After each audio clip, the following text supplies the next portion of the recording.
30 years ago in China, a massacre took place. Tens of thousands of babies and fetuses were killed. Men armed with staff and ropes forced pregnant women into abortions regardless of their terms. Abortions were conducted in tents set up in the open along regular streets. The unborn bodies were thrown into wells and pits like trash. It wasn't retribution from a foreign enemy. It wasn't local cartels trying to make a point. It was two low-ranked government officials' insane and desperate attempt to not getting fired. This is the Childless 100 Days, the unknown horror of mass forced abortions and murders of China in the 90s. The year was 1991. The one-child policy had been well underway for almost 20 years.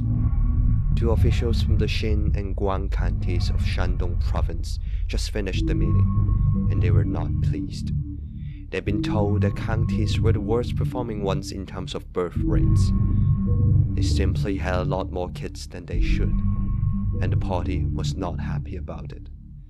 The message was simple: do something about it, or we'll do something to you. So the two came up with a rather simple plan. For 100 days, no child would be born on the grounds of these two counties.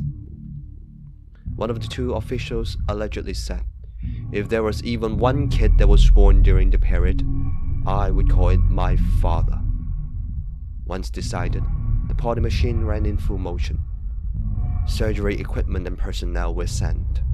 Graphic slogans such as, "We'd rather have no children and grandchildren than to let the party worry it," and "If you want to hang yourself, we'll hand you the noose.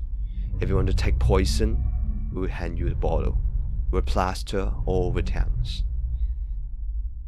Since they anticipated resistance from the locals, they transferred workers and helpers from outside the counties. All this was prepared within a mere 5 days after the campaign was created. Very few families caught wind of it and managed to escape. And so in May 1st, 1991, the Childless 100 Days began. Overnight, the once peaceful, ordinary towns became hunting grounds, and women were the prey. Any women who showed signs of pregnancy were caught and examined. If found pregnant, would have abortion performed on them. Some women initially thought the campaign wouldn't affect them since they had a birth permit to prove that their pregnancies were the legal first child. But the campaign didn't care. It didn't matter if it was your first child. It didn't matter if you were already 40 years old and most likely couldn't bear a child again. It didn't matter if the child was due tomorrow. The rule was simple: no child for 100 days. When the fetus was late in term that abortion wasn't possible, they would medically induce labor and kill the baby the moment it left its mother's womb with a dose of lethal injection, or sometimes strangled with bare hands, often right in front of the mother's eyes. According to one former government employee that worked on the campaign, they were issued police-like uniform with standard equipment of a 2-meter rope and a 1.4-meter staff.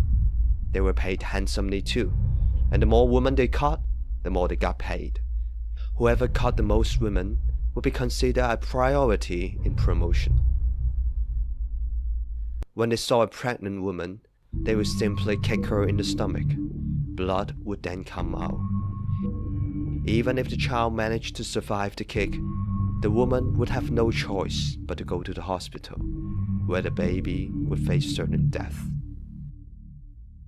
At one point, there were so many abortions and murders that they ran out of space to store the bodies, so they simply threw them in pits and sewers and wells.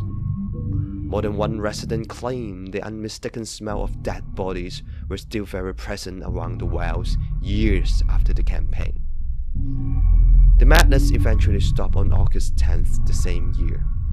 Exactly how many fetuses and babies were killed, we may never know. However, it is possible to make an educated guess. The two counties had a population of 1.6 million. The birth rate of China in the 1990s with 20.2 per thousand person. That means there were roughly 2,700 babies born each month.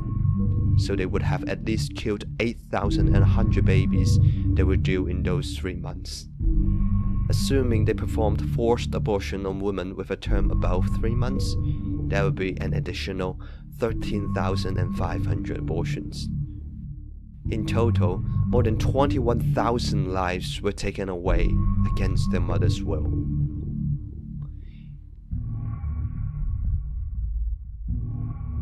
If this was a movie, we might be able to see the 2 government officials facing justice for their actions. But in reality, the blood of these women and babies paved the way to promotions after promotions. They had successfully reduced the birth rates of their counties to a level the party was happy about. In the eyes of the party, the 2 did a great job regardless of how they did it. To top it all off, one of the officials who appointed a seat in the Caring for the Next Generation Committee office in the very province in which he literally killed thousands of babies. To this day, very few information is available for the Childless 100 days. It is mostly unheard of even among Chinese. It isn't something the CCP is exactly proud of, hence the information available is far and few. We may not be able to do much, but we must remember what happened. Please consider sharing this video on social media and let the world know the atrocity they committed. For it was one of the few things we can do to help these nameless souls.